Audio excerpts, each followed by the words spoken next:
In order to get the energy, we need to have a large molecule and to degrade that large molecule to get a small molecule and to release the energy. Basically, we are using food. We break down the food into the small molecules and we get energy released in the form of ATP. Proteins, carbohydrates and fats all provide the body with a different amount of ATP when broken down. Carbohydrates, which are converted to glucose molecules, are the easiest to break down, and we can generate 34 to 38 molecules of ATP by one glucose molecule that undergoes respiration. And those are the body's preferred form of the energy. Fats are used when glucose levels are low. For example, we have palmitic acid, the most common saturated fat, and this fat can provide the body with 130 molecules of ATP, which is far more than the glucose. But degradation of fats is much more complex process, and it can take up to 72 hours to digest a fatty meal. Proteins are used for energy only when body is starving.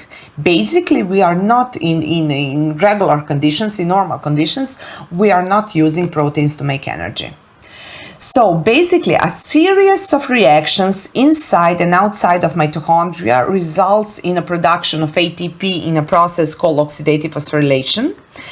We will now go through the entire process of making the ATP. To better understand how ATP is actually made, we need to go through 3 stages of cellular respiration.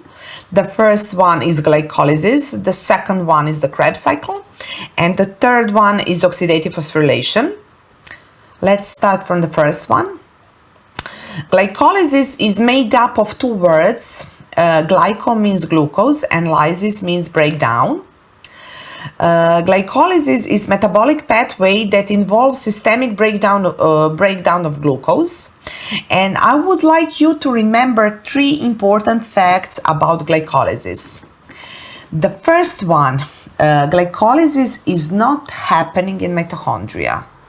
Glycolysis is happening in the cytosol of the cell. The second fact I would like you to remember is that glycolysis does not need oxygen to occur, so this is anaerobic process.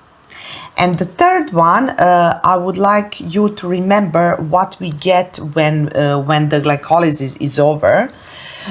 We will get 2 ATPs, we will get 2 NADH, and we will get 2 pyruvates. So basically what is happening, we have 1 glucose molecule, which is 6 carbon molecule. And maybe the best way to understand glycolysis is if you want to make money, you got to spend money. So glycolysis need investment of 2 ATP in order to start. And after some chemical reactions, at the end of glycolysis, we will get 2 molecules of pyruvates, which are the 3 carbon molecules. So now we know what is the ATP, we know what is the pyruvate, and what is the NADH.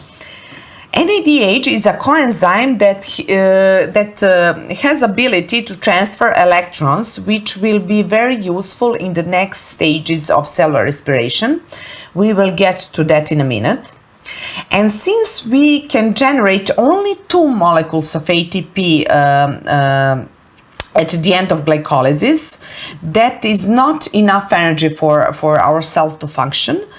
We are going to the second phase of cellular respiration, which is known as a Krebs cycle. You are familiar with the Krebs cycle.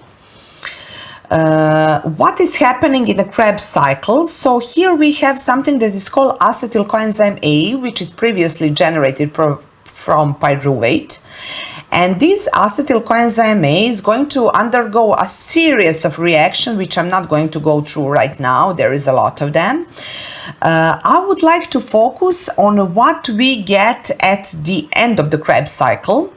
So when we finish with the Krebs cycle, we will get 2 molecules of carbon dioxide, which we exhale. So actually in the mitochondria we are making carbon dioxide, all carbon dioxide which we exhale. We will get again 2 ATPs, which is again not a lot. And we will get more of these coenzymes. So now we have 6 NADH and 2 FADH2, even more than in glycolysis. I would like to mention that Krebs cycle is happening in the matrix of mitochondria, and this process requires oxygen. Krebs cycle cannot start without oxygen.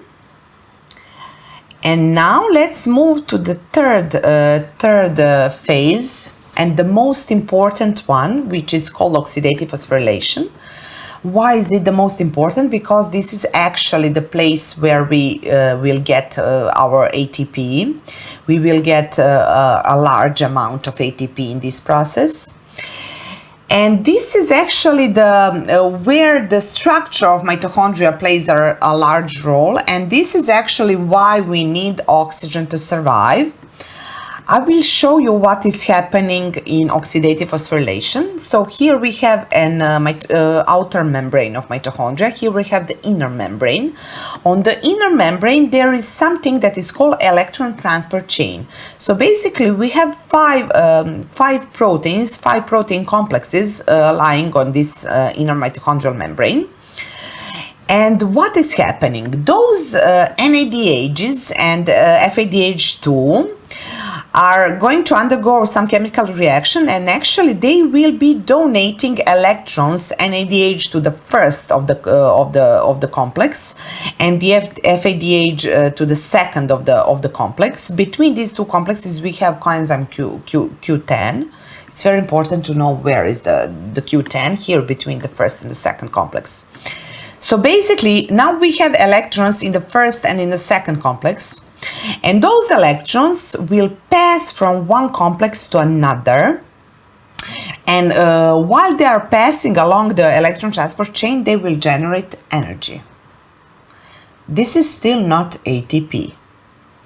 Where the cells will use this energy? The cell will, the mitochondria actually, will use this energy to pump out the hydrogen ions from matrix here into the intermembrane space. And at some point, we will have here a lot of hydrogen ions comparing to the matrix. And this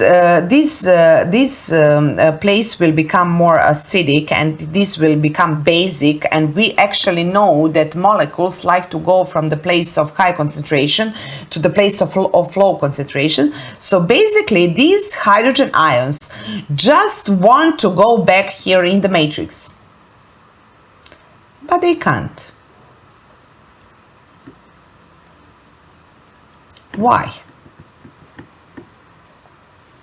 You may recall when I said that this inner membrane is not permeable.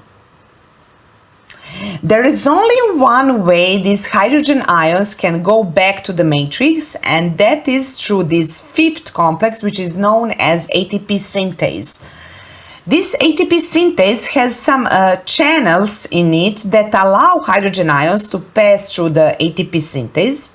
And now let's focus on the bottom of ATP synthase. Here we have some axle, and while these hydrogen ions are passing through ATP synthase, they will cause this axle to turn. And here on the bottom we have a lot of ADPs and a lot of phosphates, and while the axle is spinning, the P will attach to ADP, and finally we will get our ATP. This is actually how we are making energy for all processes in our body.